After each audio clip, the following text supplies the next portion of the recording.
नमस्ते guys so welcome to my channel legit Shyam र आजको टपिक चाहिँ रहेको छ top 5 best topics for YouTube channel startup भनेर। सो आज चाहिँ म तपाईँहरूलाई 5वटा टपिक दिन गइरहेको छु युट्युब च्यानलमा कसरी स्टार्टअप गर्ने भनेर। सो 5वटा टपिक नै एकदम भनौँ न तपाईँहरूले एकदम गरिरहेकै कुरा होला, तपाईँहरूले गरेको सिम्पल कुरा पनि हुनसक्छ होइन। सो यदि तपाईँ युट्युबमा नयाँ हुनुहुन्छ र तपाईँलाई केही सपोर्ट चाहिएको छ, हेल्प चाहिएको छ भने तपाईँहरू मलाई मेसेज गर्न सक्नुहुन्छ। म तपाईँको च्यानलको लिङ्क तल डिस्क्रिप्सनमा पनि हालिदिनेछु। सो यति भन्दै भिडियो स्टार्ट गरौँ। Here we go.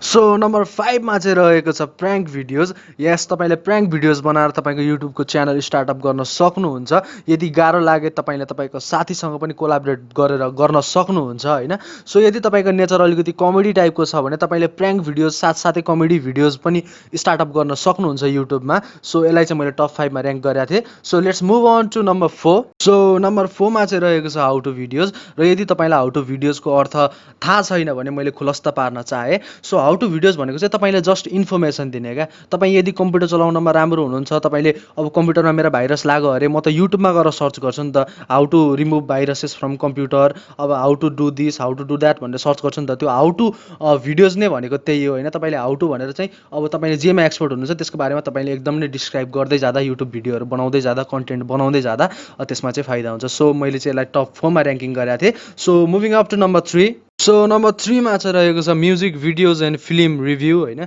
सो यसमा चाहिँ तपाईँले के गर्न मिल्छ भने जस्तो नयाँ कुनै न्युज आएको छ हाम्रो लोकल साइटमा भनौँ अथवा नेपालको कुनै लोकल न्युज आएको छ होइन, त्यो न्युजलाई हेरेर तपाईँले सुरुमा रियाक्ट गरेर त्यसको रिभ्यू तपाईँले दिने होइन। जस्तो कुनै नयाँ म्युजिक भिडियो आएको छ, टिकटकमा पपुलर छ अथवा तपाईँको युट्युबमा पपुलर छ होइन, त्यसको बारेमा तपाईँले रिभ्यू दिने। यसले गर्दा तपाईँलाई के हेल्प गर्छ भन्दाखेरि तपाईँले जस्तो म्युजिक भिडियो र फिल्ममा रिभ्यू गर्नुहुन्छ त्यसको बारेमा चाहिँ जुन भनौँ न अहिले रिसेन्टली आएको कुनै एउटा खतरा काण्ड छ अरे त्यसको बारेमा तपाईँले युट्युबमा रिभ्यू गर्नुभयो होइन, त्यो रिभ्यू भिडियो तपाईँले आफ्नो च्यानलमा हाल्दाखेरि चाहिँ तपाईँको अटोमेटिकली भ्युज अलिकति हाईमा आउँदै जान्छ क्या, किनभने धेरैले रियाक्ट गरे हुँदैनन्, धेरैले रिभ्यू गरे हुँदैनन् होइन। सो यसलाई चाहिँ मैले नम्बर 3 मा राखेँ।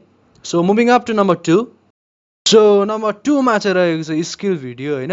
सो यदि तपाईँ डान्स गर्न राम्रो छ, तपाईँको डान्स एकदमै राम्रो छ भने होइन, तपाईँ डान्स ट्युटोरियलहरू बनाउनु मिल्यो, तपाईँ गिटार र गाना गाउन सक्नुहुन्छ भने तपाईँ कभर भिडियो बनाउन मिल्यो होइन। सो यदि तपाईँ जेमा एक्सपर्ट हुनुहुन्छ तपाईँले त्यो तपाईँको जे स्किल छ होइन, त्यो स्किलको चाहिँ तपाईँले भिडियो बनाएर युट्युबमा अपलोड गर्न मिल्यो होइन। त्यसरी पनि तपाईँ आफ्नो युट्युब च्यानलको स्टार्टअप गर्न सक्नुहुन्छ। So moving up to number 1। So number 1 मा चाहिँ रहेको छ गेमिङ भिडियोज। यस, गेम प्लेहरू तपाईँले युट्युबमा हालेर चाहिँ तपाईँको युट्युब च्यानलको स्टार्टअप गर्न मिल्छ होइन। अहिले धेरै गेमहरू छन् जस्तो फ्री फायर भयो, पब्जी भयो होइन, मोबाइल लेजेन्ड्स भयो, क्ल्यास अफ क्ल्यान भयो, माइनक्राफ्ट भयो, GTA 5 भयो होइन। तपाईँले कुनै पनि एउटा गेमको चाहिँ युट्युब च्यानलमा चाहिँ तपाईँले भिडियो हालेर चाहिँ गेम प्लेको युट्युब च्यानलमा भिडियो हालेर तपाईँले स्टार्टअप गर्न सक्नुहुन्छ इजिली। सो यसमा कुनै गाह्रो काम पनि छैन, तपाईँले जस्ट आफ्नो गेम प्ले रेकर्ड गर्नुपर्ने हो, अलिकति एडिट गरेर तपाईँले जस्ट युट्युब च्यानलमा हाल्नुपर्ने हो, त्यसरी पनि तपाईँको स्टार्टअप हुन सक्छ। र यो चाहिँ सबभन्दा इजी वे जस्तो लाग्यो मलाई। सो यसलाई मैले टप 1 मा र्याङ्किङ गरेको थिएँ होइन। सो यति भन्दै म बिदा माग्न चाहन्छु। Stay safe, bye bye, like, share and subscribe.